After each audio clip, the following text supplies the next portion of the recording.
We joke all the time that the cobbler's children have no shoes. But as a marketing company, we're really focused on marketing for other people. And that's one of the things we really sat down. We have a marketing strategy all the time, but how well we execute on that is it's not always optimal. So this go around, we put our marketing into high gear.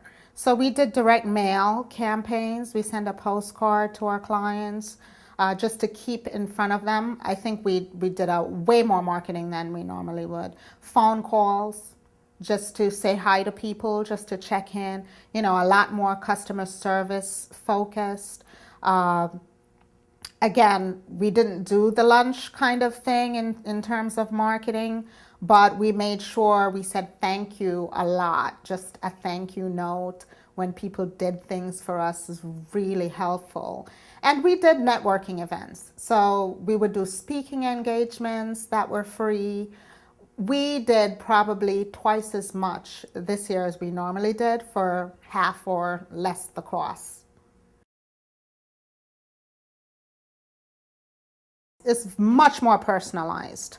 And I think that's the way to go in this time. And we'll probably keep a lot of that aspect of personalization because we know it has a lot more impact on our clients and they feel we're speaking to them directly. It's a lot more time consuming on our part and on, our sales team, but it's worth it in the end because as the economy picks up, I'm sure we'll be top of mind with those clients.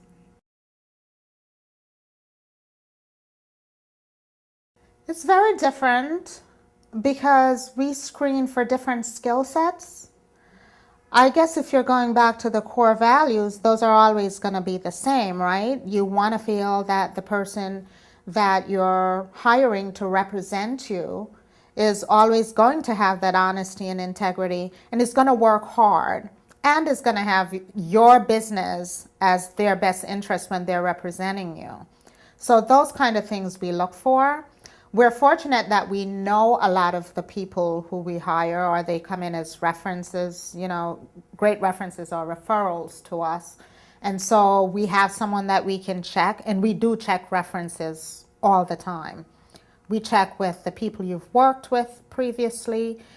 We try to get very recent references. And if you want to give us personal references, we'll check that as well.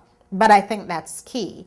Because people can say they're one thing, but it's a different perspective when someone else gives it to you that they've worked with. I ask of the person that I'm interviewing, what do you consider your strengths and weaknesses? And I also ask that same question of the person from whom I'm getting the reference. What do you consider to be Daria's strengths and weaknesses? And it's amazing that the answer is not always the same, or there's a slight twist of what someone thinks is your strength versus what you might think is your strength, and that's really helpful. It's an often asked question, but if you do it on both sides, it really helps a lot.